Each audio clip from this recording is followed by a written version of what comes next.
إن الحمد لله نحمده ونستعينه ونستغفره ونعوذ بالله من شرور أنفسنا ومن سيئات أعمالنا من يهده الله فلا مضل له ومن يضلل فلا هادي له وأشهد أن لا إله إلا الله وحده لا شريك له وأشهد أن محمدا عبده ورسوله يا أيها الذين آمنوا اتقوا الله حق تقاته ولا تموتن إلا وأنتم مسلمون يا أيها الناس اتقوا ربكم الذي خلقكم من نفس واحدة وخلق منها زوجها وبث منهما رجالا كثيرا ونساء واتقوا الله الذي تساءلون به والأرحام إن الله كان عليكم رقيبا يا أيها الذين آمنوا اتقوا الله وقولوا قولا سديدا يصلح لكم أعمالكم ويغفر لكم ذنوبكم ومن يطع الله ورسوله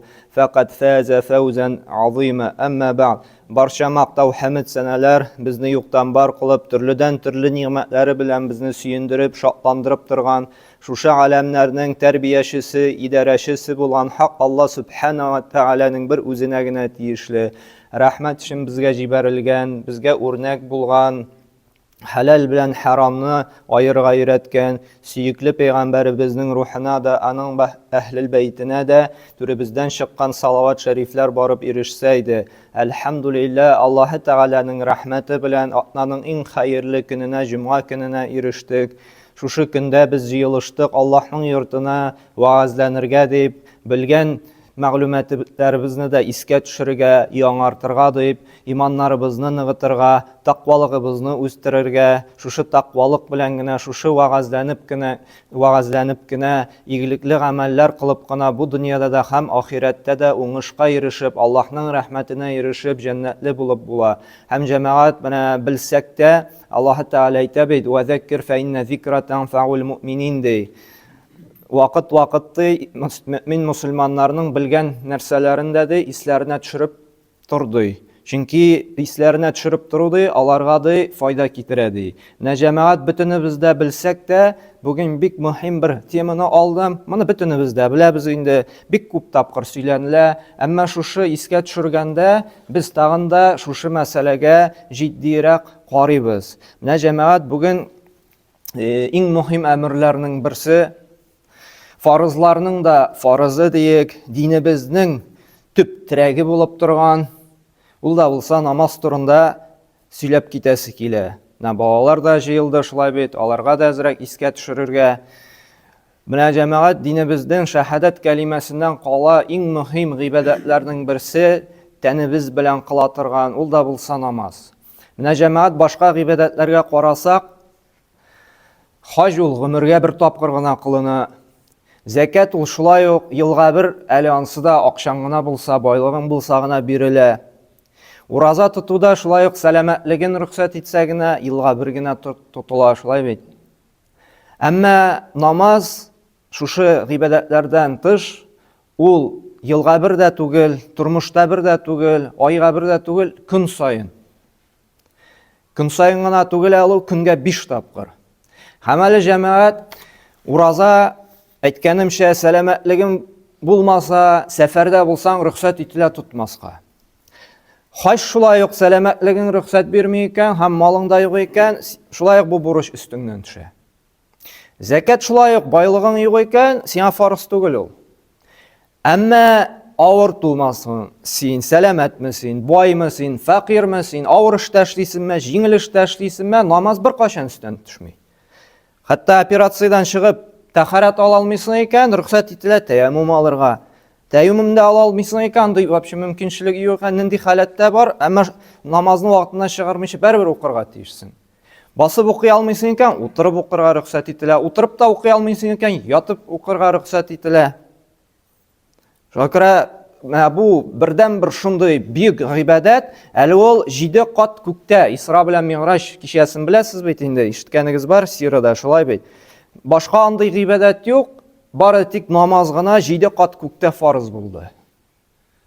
Карагыз, иң бик гыйбадатларның берсе.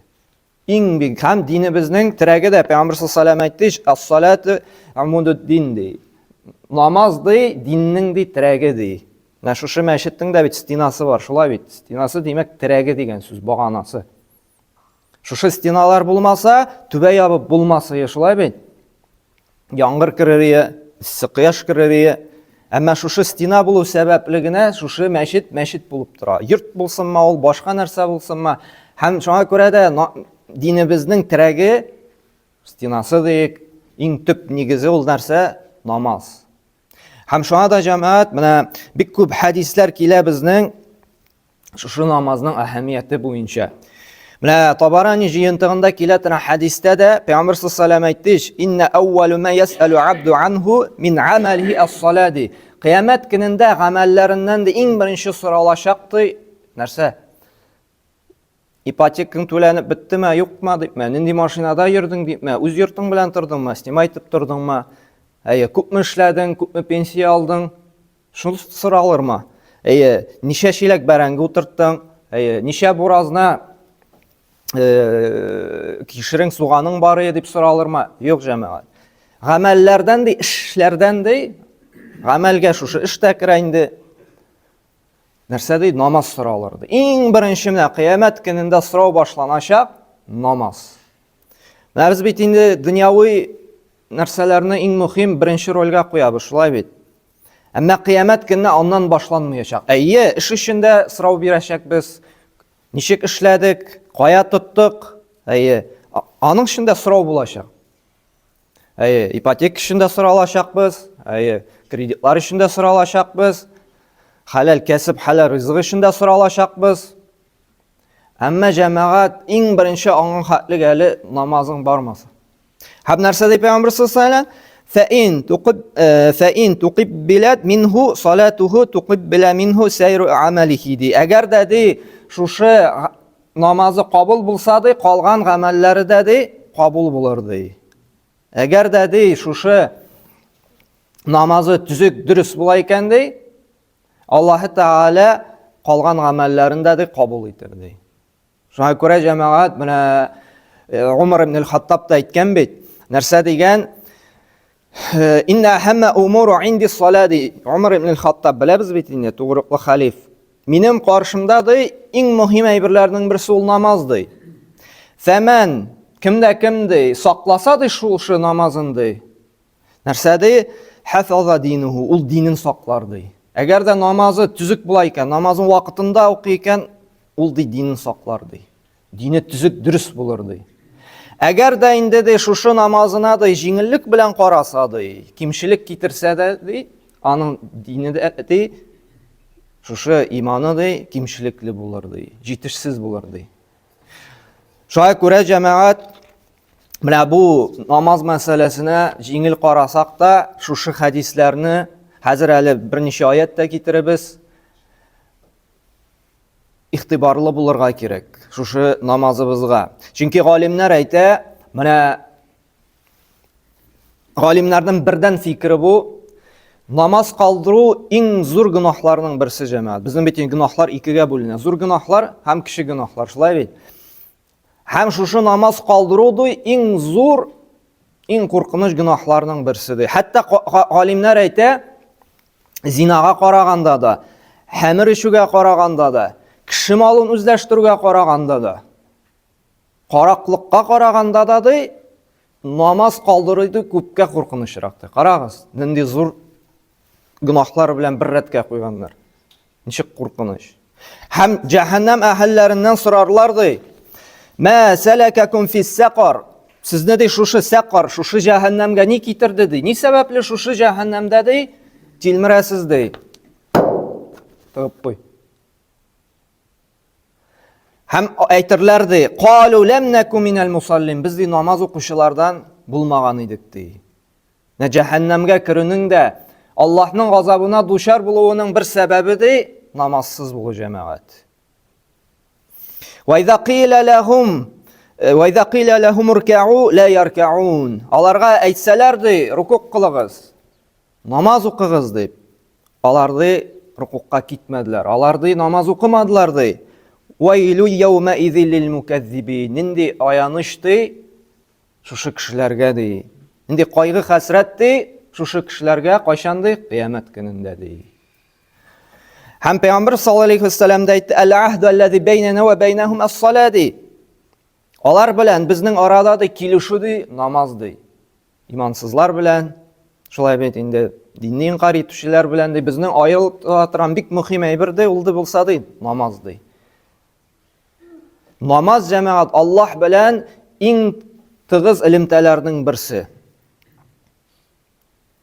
Әгәр дә намазыбыз саклана икән, Аллаһ белән элемтә төзүк яхшы булачак. Әгәр дә üzülде икән, кайбер җирдә телефон тотмый, башчысы юк, шулай бит инде. Шалтыратып булмый, кирип булмый. Мәсәлән, син Аллаһ сакласын анда берәр юлда ди, аварияга очрадың ди. Скорыйга шалтырата алмыйсың ди, МЧСка шалтырата алмыйсың ди. Халак булырга мөмкинсең бит, шулай бит. Шулай ук, әгәр дә без намаз укымыйча Аллаһ белән элемтә юк икән, без шулай бу дөньяда халак булырга мөмкинбез. Бәрәкәт китә, гаиләдә тынычлык бетә, эш белән проблемага юлыгабыз, эштә проблемалар башлана. Гомумән булса да, ниндидер теге күпмедер акчабыз, йөри торган машина, йортлар, но аның без тәмен, бәхетен татый алмаячакбыз. Бүгенге көндә дә шуны күрәбез. Һәм Аллаһ Пәйгамбер саллаллаһу алейхи ва сәллям Муснад имам Ахмад һәм Ибн Хиббан хадисләр җыентыгында килә торган хадистә әйтте: "Мен хафаза алейха кана лаху нуран ва бурханан" ди. Кемдә кем намазын саклый икән, 5 вакыт намазын укый икән, саклап килә икән, үз вакытында укып, ул аңа ди кыямәт көндә нур булыр ди, яктылык булыр ди. Һәм дәлил булыр ди. Нәрсәгә дәлил? Шушы иманына. Без бит инде җәмәгать, без мин мусульман, мин иманлы дибез, шулай бит. Әмма шушы иманны раслар өчен, шушы диндарлыгынны күрсәтер өчен Аллаһ Тәгалә каршында нишләргә кирәк? Намаз укырга кирәк. Менә бу дөньяда да бит безгә ышанмыйлар. Мин анда шофер дисәм, мин анда пешекче дисәм, мин анда таш ustaсы дисәм, мин анда балта ustaсы дисәм, безгә ышанмыйлар, безнең эшебезне күргәнчегә хәтлек. Тәмле итеп бәлеш пешереп күрсәтсәң, каменчик икән, шушы йортны күтәреп күрсәтсәң генә, сиңа ышаналар, сиңа хезмәт хакы түләләр, сиңа премия бирәләр, шулай бит. Булай бүгенге көндә сүзеңә инде бик карап тормыйлар, эшеңә карыйлар. Дин мәсьәләсенә килгәндә, мин иманлы, мин ышана, мин мусульман дибез, әмма шушы иң төп безне мусульманлыкны күрсәтә торган, иманыбызны раслый торган гамәл намаз, но нишләп торганбыз? Салкын карыйбыз. Аны без Аллаһ Тәгаләгә эшләп күрсәтмибез. Шуңа күрә дә нәрсәде ул ди дәлил булачагы, бурхан ди. Аның иманына, аның диненә ди дәлил булачак ди шушы намазы ди. Ва наҗатан яумал қияма, һәм ди кыямәт көнендә ди уңышка илтәчәк нәрсәсе ди. Шушы намаз ди кыямәт көнендә уңышка илтә. Аны Аллаһның газабыннан коткарачак ди. Ва ман лам юхафиз алейха лам якун лаху нурун ва ла бурханун ди. Кимдә кемнең шушы намазы юк икән ди, кыямәт көндә аңа шушы нур яктылык булмас ди. Караңгылык булыр. Һәм аның дәлиле булмас ди. Аның шушы иманын, аның диндарлыгын раслаучы дәлил, довод русча әйтсәк инде, булмас ди.